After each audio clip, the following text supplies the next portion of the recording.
Mama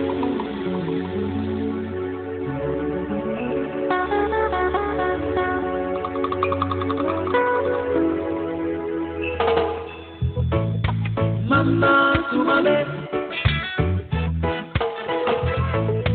mama tumame, yeah.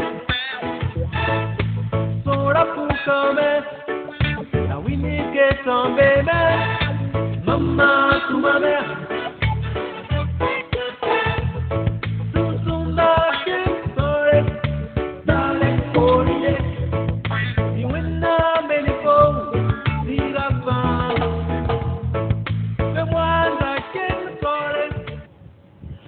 Amis du petit écran, bonsoir. Votre magazine Jeunesse en mouvement est consacré ce jour à l'autre moitié du ciel. C'est le choix de votre équipe de production avec comme actrice Sika Kabore, épouse du chef de l'État, et Azeta Kagone, styliste venue de Titawo. Messieurs, dames, merci de nous suivre.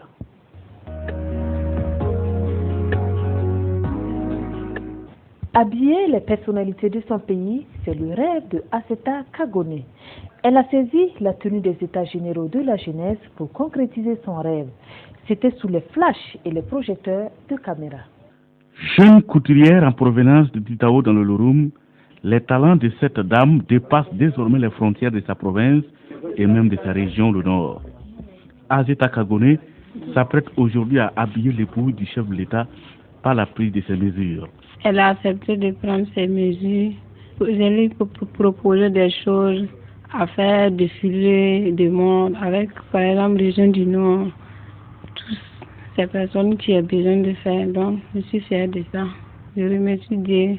La coupe couture n'a donc plus de secret pour elle. Elle est désormais une styliste beaucoup admirée par ses clients et surtout par les autorités.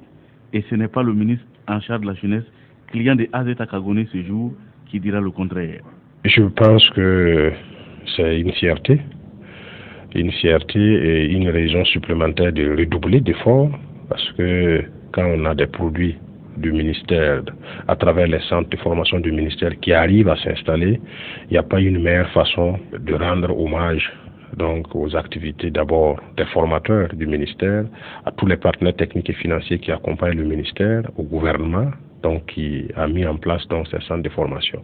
Mais c'est également pour nous l'opportunité de confirmer et d'insister en précisant que la formation professionnelle est l'avenir du pays, parce que cette jeune dame, Madame Kagone Aïssata, qui a été formée, est sortie, elle s'est installée à son propre compte et elle-même, elle va être créatrice d'emplois. Donc c'est également l'opportunité pour nous, parce qu'on voit qu'elle est très contente de ce qu'elle fait, elle s'épanouit dans ce qu'elle fait, de dire qu'il n'y a pas de sous-métier, il n'y a que l'absence de métier. Et celui qui exerce son métier et qui arrive à vivre dignement de son métier doit en être fier. Et c'est pour nous encore l'occasion de lancer un appel aux jeunes, malgré qu'ils aient des diplômes, des maîtrises ou des licences et même des doctorats, et à rester à la maison à se demander quoi faire. Il faut qu'on ait l'intelligence de la reconversion. Il faut qu'en attendant de faire ce que on voudrait faire, qu'on puisse faire quelque chose pour ne pas être dépendant donc des autres. Alors donc c'est les inviter donc à prendre attache avec nos centres de formation professionnelle ou d'autres centres de formation professionnelle pour apprendre un métier, parce que quand on sait faire quelque chose de ses mains avec son intelligence, on est toujours utile. Azeta aura donc, en plus de ses clients traditionnels, des clients de grande classe à mettre à l'honneur de son abnégation, de sa rigueur au travail et de sa détermination à réussir.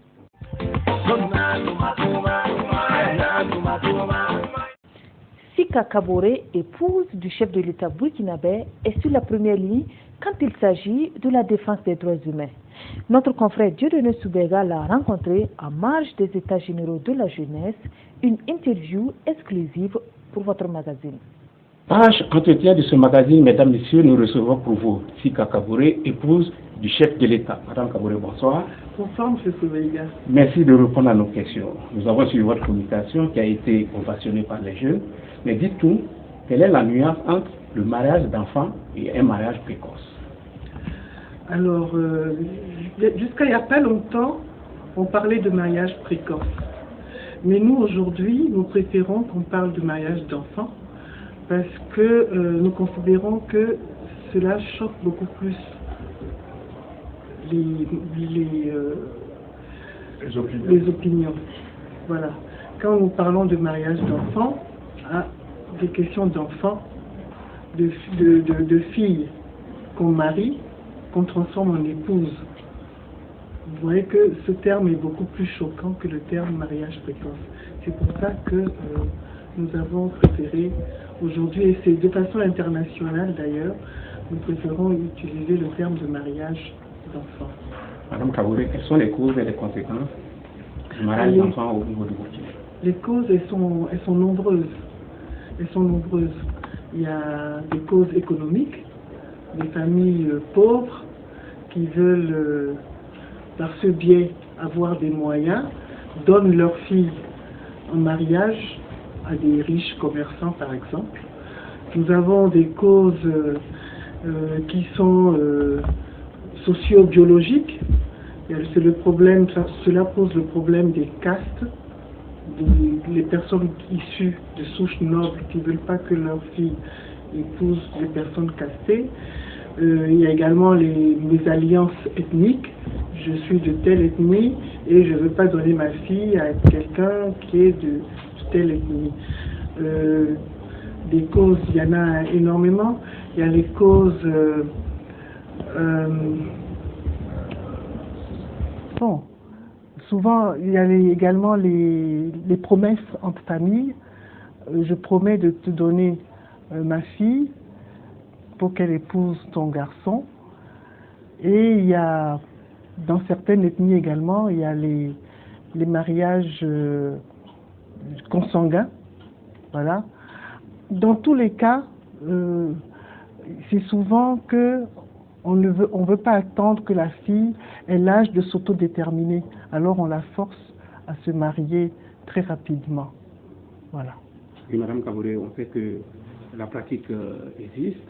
Il y a l'arsenal juridique aussi qui existe. Qu'est-ce qui fait que finalement on n'arrive pas à appliquer le droit au niveau du Burkina dans ce volet bien précis? Bon, c'est essentiellement, je pense, la méconnaissance du droit. Et vous savez, et puis la persistance de toutes ces traditions. Les gens ne veulent pas changer. Il y a l'expression « on est né trouvé ». Les gens ne veulent pas changer. Les gens ne veulent pas éduquer leurs enfants. On préfère même, dans certains cas, éduquer les garçons plutôt que d'éduquer les filles. Bon, il y a tout un ensemble de facteurs qui font que ces pratiques persistent. Il y a le fait qu'on ne veut pas que la famille connaisse un déshonneur, parce que la fille, elle va à l'école, elle rencontre des jeunes hommes, elle n'est pas éduquée sexuellement, elle tombe enceinte et ça crée un problème dans la famille. Donc autant de facteurs qui font que cette pratique persiste. Mais je pense que avec les textes, actuellement le code des personnes et de la famille est en révision et il est dit dans le projet qui va être bientôt sur la table de l'Assemblée, il est dit que un mariage doit être consenti entre un garçon qui a au moins 20 ans et une fille qui a au moins 18 ans. Autrement, ceux qui ont célébré ce mariage sont passibles de peine. Il y a également le terme union qui va être utilisé pour pouvoir, en même temps qu'on capte le mariage civil, pouvoir capter également tout ce qui est mariage traditionnel, mariage coutumier, mariage religieux. Voilà, donc il sera...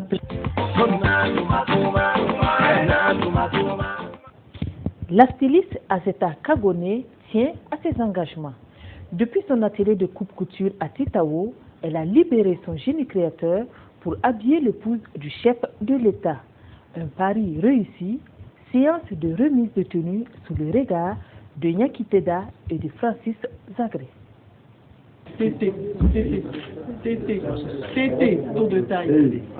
Cette scène se déroule en marge des États généraux de la jeunesse de novembre 2017. Azeta Kagone, couturier venu de Titao, se signale aux autorités politiques. L'épouse du chef de l'État, Sika Kaboré, accepte le challenge proposé par l'Amazone de la cité de la pomme de terre. Après des mois de conception et de confection, Les résultats de cette ancienne étudiante du centre de formation du ministère de la Jeunesse de la province du Loroum sont séduisants dans un cours d'histoire. C'est vrai, en novembre dernier, c'était à l'occasion des États généraux de la jeunesse que j'ai rencontré mademoiselle Kagone Abseta, qui est couturière et qui est sortie des centres de formation du ministère de la jeunesse. Et elle a pris mes mesures et je suis vraiment heureuse aujourd'hui d'avoir le retour de ma commande, si on peut dire ça entre griffes. Bon, j'ai vu ce qu'elle m'a amené, le modèle qu'elle a choisi qui va bien avec les rayures et quand je porterai la tenue, je pourrai vous en dire un peu plus. Mais là, pour le moment, j'apprécie le travail, les finitions et la coupe qui va parfaitement, qui se marie parfaitement avec les rayures sur le tissu. À vue d'œil, la touche de Azeta Kagone ne laisse personne indifférent. Et l'homme le plus fier en cette journée du 10 avril 2018 est sans doute le ministre de la Jeunesse. Dr Smaïla Ouedraogo a une évidence de la qualité de la formation professionnelle issue de son département ministériel. Mademoiselle Kagone, elle a été repérée, si je peux le dire ainsi, lors des préparatifs des États généraux. On retient de Mademoiselle Kagone une dame et une demoiselle qui est battante, qui est sortie de nos centres de formation, qui s'est installée à son propre compte avec l'appui de quelques outils du ministère et qui fait un travail merveilleux dans le sens de la valorisation de notre culture. Malgré l'ambiance détendue, l'élu du jour cache bien ses émotions. Pourtant, elle a relevé le pari d'habiller deux personnalités de son pays. Je suis contente parce que j'ai pu prendre des mesures la fois passée pour offrir cadeau à première ministre de la jeunesse et puis première dame. Donc j'ai pu remettre ça. La couturière Azeta Kagone a réussi le pari d'habiller des personnalités du Burkina Faso.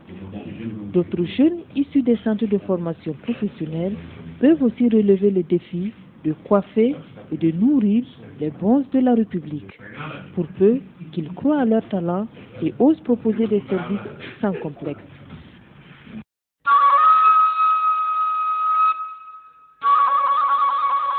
Et ce n'est pas un acte de charité ou un élan d'humanisme que de parler de l'émancipation de la femme.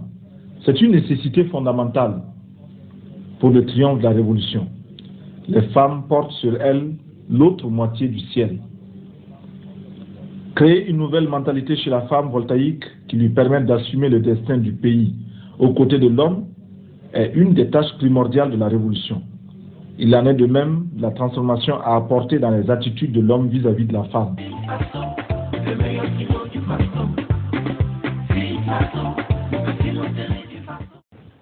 Votre magazine Jeunesse en Mouvement s'arrête ici. Je vous retrouve la semaine prochaine, si Dieu le veut.